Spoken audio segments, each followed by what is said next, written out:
Happy Thursday, everybody. Just a little update here. Moving through this weekend, and we're getting closer and closer to the event week, which I will continue to be talking about as we move through the month of February. And again, that event week is going to begin on the 13th of February and will go to the 20th of February. That is when the peak of the Saturn Neptune conjunction will occur. And within that event week, we have the Chinese New Year, um, the year of the fire horse, which will begin on the 17th.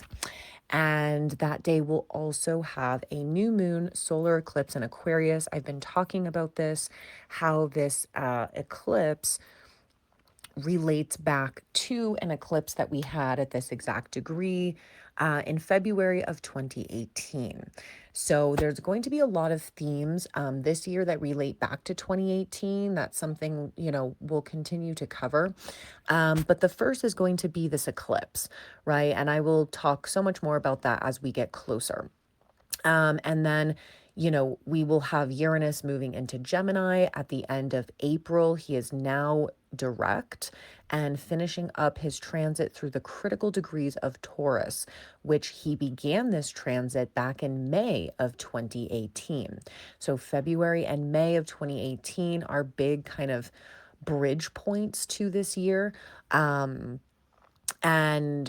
also, starting in June, from June to September, we will briefly have Chiron exit Aries and move into Taurus, but due to retrograde, Chiron will then go back into Aries through the latter half in the year and beginning of 2027 before he officially moves in to Taurus.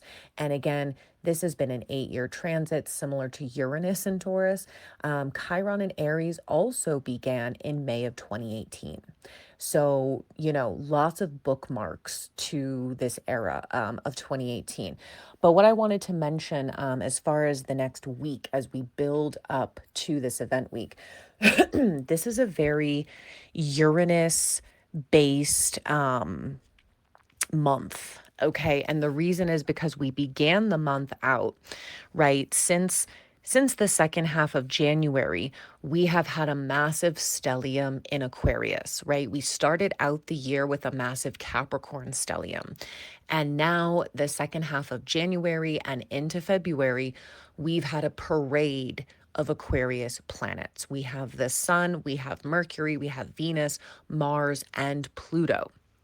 Okay, and this is leading us up to the new moon solar eclipse also in Aquarius. So this has been a very, very Aquarian month. And the reason that is interesting to me is because the ruler of Aquarius is Uranus, the modern ruler at least, right? And Uranus has just moved direct a few days ago and is now going to traverse the final degrees of Taurus, which, as I mentioned, he began this transit back in May of 2018. Especially when outer planets are preparing to finalize their transit, like we can give the example of Neptune, right?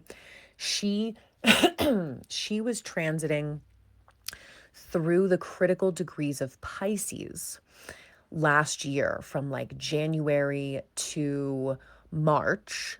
Okay. And then she briefly moved into Aries. So we did have a little preview of the Saturn Neptune era last year, but it wasn't an exact conjunction. And, due to retrogrades, they were going to be heading back to their previous signs. So we didn't get like the full shebang, which is purposeful, right? The cosmos usually give us a little preview of what the next transit is going to be before those planets officially move in. That's so that we can get adjusted to the energy, right?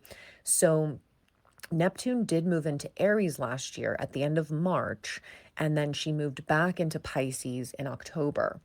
And so we got that little preview, but you could definitely tell that this time around, right, Neptune officially moved into Aries on January 26th. She is not going back to Pisces at this point. Like, look at that week, right, in terms of what has been hitting the collective consciousness, the global stage. I mean, everything from the Epstein file drops to just kind of mass pandemonium here in the US in general.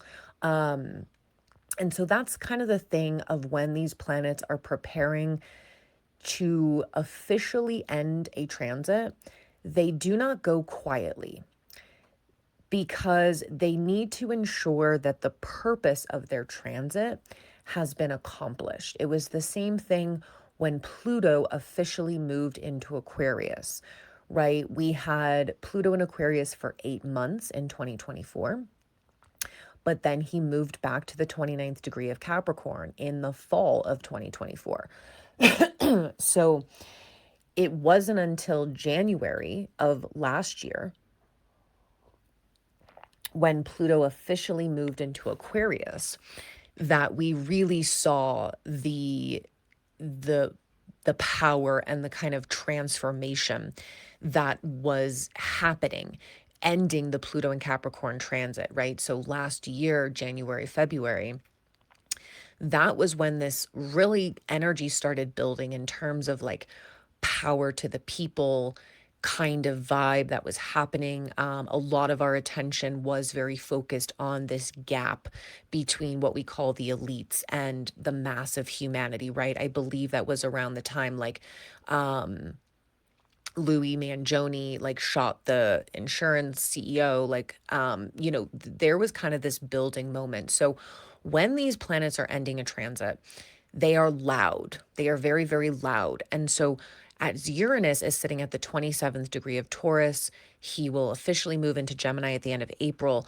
This month is so interesting, not only because we have this massive event week, right? Which is like once in a many lifetimes event. I've seen a lot of astrologers trying to track back to the last time Saturn and Neptune conjuncted exactly at the 0 degrees of Aries specifically, right? And most are tracking it back to like over 9,000 years ago. So this is not a like, oh, this happens all the time. This is very much like some sort of paradigm shift. Um, and and Uranus is now going to begin squaring off with every single Aquarius planet throughout this entire month while we're in the midst of this massive life changing conjunction, while we're in the midst of the solar eclipse of the Chinese New Year. And so basically, because these parade of Aquarius planets are going to be moving now through the later degrees, they're all going to come up to a square with Uranus. Now, the new moon solar eclipse in Aquarius is going to be also directly squared to Uranus and Taurus. So we like can't escape the voltage this month. We cannot escape the kind of shocking, disruptive energy of Uranus. He's kind of making that clear. And, I think the relationship between Uranus in the critical degrees of Taurus and all of these later Aquarius placements, right? Again, Uranus ruling Aquarius. So there's almost this extra connection here. So the themes that are rubbing up against each other in these squares are the themes of Aquarius, which is about humanity. It's about equality, innovation, moving ourselves forward as a species, like doing what is best for the whole. The power to the people type of energy, a real focus on community, authenticity, rebelling, right? Rebellion and revolts of revolutions. Those are all Uranus and Aquarius's kind of niche. And then Uranus and Taurus has been disrupting all of the markets and industries ruled by Taurus, the financial system, the idea of what security and stability looks like, what is valuable, what things are worth. Also, of course, things like the earth, right? Huge changes in weather events, weather anomalies, poles shifting, discussions about, how we are siphoning resources from the earth, imports, exports, foods, food distribution, inflation, costs. So you can see that this tension that's going to be going on the whole month between these planets is going to crack something open. And this somehow is going to tie in with the Saturn Neptune conjunction, definitely, and will very much tie in with the new moon solar eclipse. So the first square that we have starting today is with Mercury. Mercury is now at the 27th degree of Aquarius in a direct square with Uranus. And this is going to last all of today and all of tomorrow before Mercury is then going to enter Pisces. So Mercury in Aquarius is going to rule over things like pattern recognition, technology, the way that we share information, right, amongst ourselves throughout humanity, how information spreads. Mercury in Aquarius is also about looking at raw data.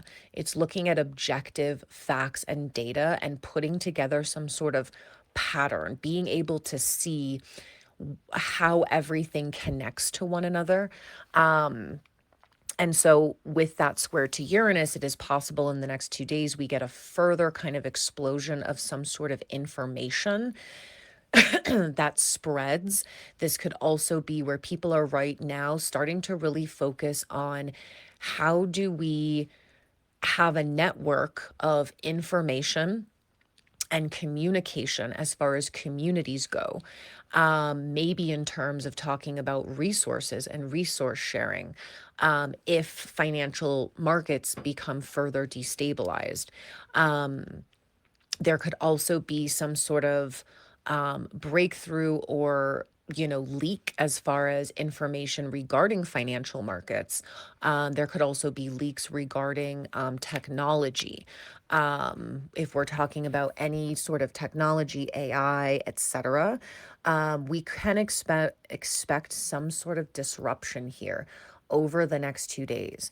Now, that's going to lead us into the weekend where Venus is going to now move into the later degrees of Taurus, of Aquarius, and she will begin squaring Uranus.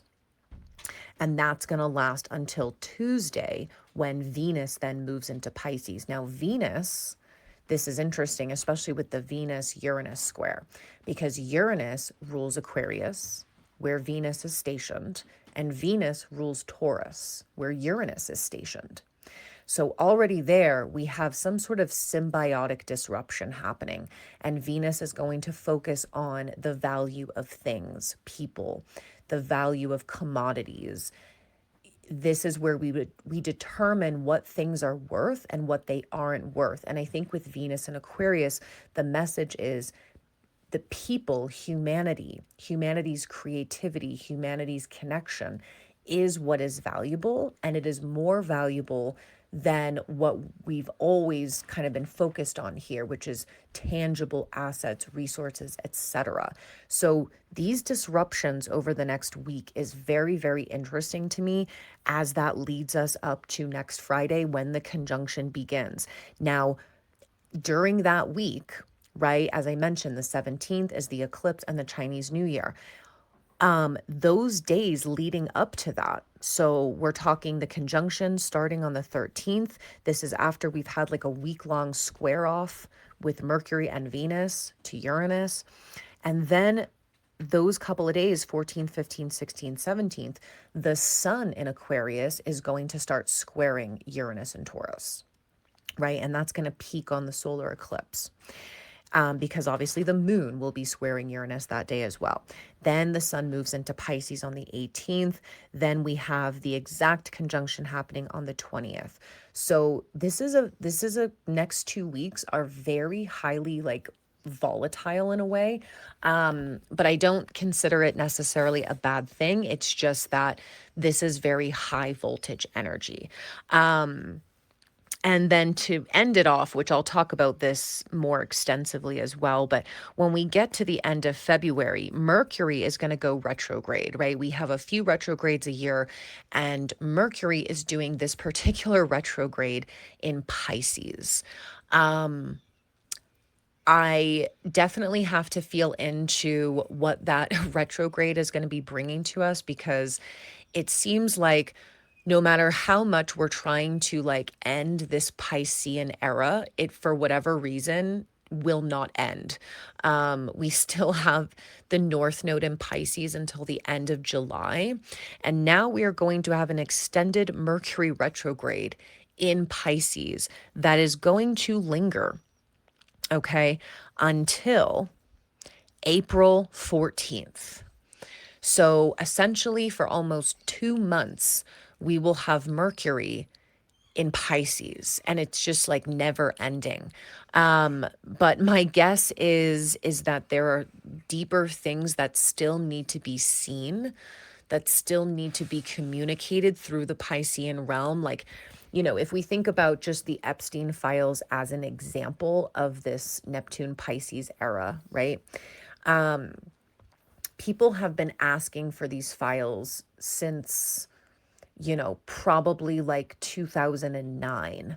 And that's when it was first on the radar. It then became more prominent in like 2014, 2015, 2016, due to WikiLeaks. So shout out to Julian Assange because he was actually the first one to put it out there. And then, obviously he died, or quote unquote died, killed himself, escaped, whatever, in like 2018, 2019.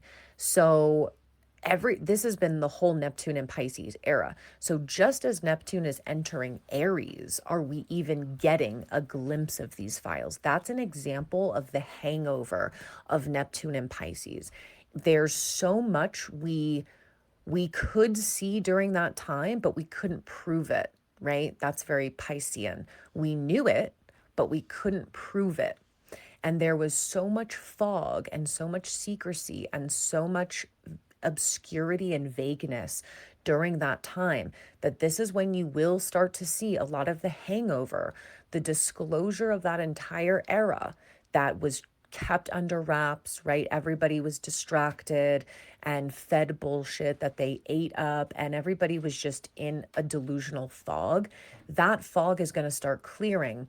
But my guess is that the reason we're now going to have this once again extended transit of a planet in fucking Pisces is because there is still more to divulge. There is still more that we are making sense of from that era. But that is just a kind of another, I don't know, it's another subplot within this month, is me looking at these incredible Uranus squares that are just so interesting. And then ending the month with a Pisces stellium and fucking Mercury retrograde in Pisces. Like, you just can't make this up in just terms of how ridiculous this is. But that's kind of the lead up here. So we do have a week of some pretty volatile energy before we enter the big event week. And then after that, we will still be sitting with a Pisces stellium. We are still unraveling things from the Piscean era, even though this new paradigm is very much kicking off. So it's almost like we are going to see this kind of blending of realities, if you will. The new paradigm era is very much happening.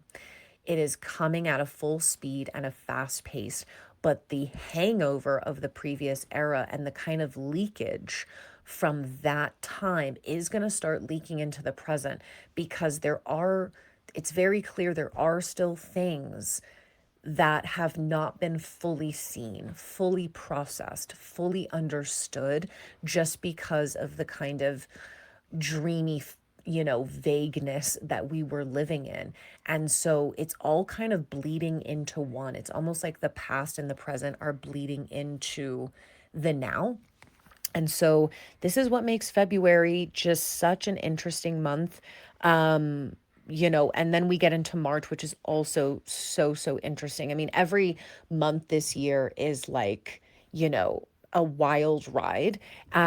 So yeah, if you guys are feeling a little bit restless, especially because of these Uranus squares, Aquarius is also known to be quite a electrical and restless type of sign. So if you guys are feeling that and you're just feeling this like intense energy, this is a good time to have outlets. That energy simply needs to flow. It's like the electric voltage has been heightened in the body and it does need outlets.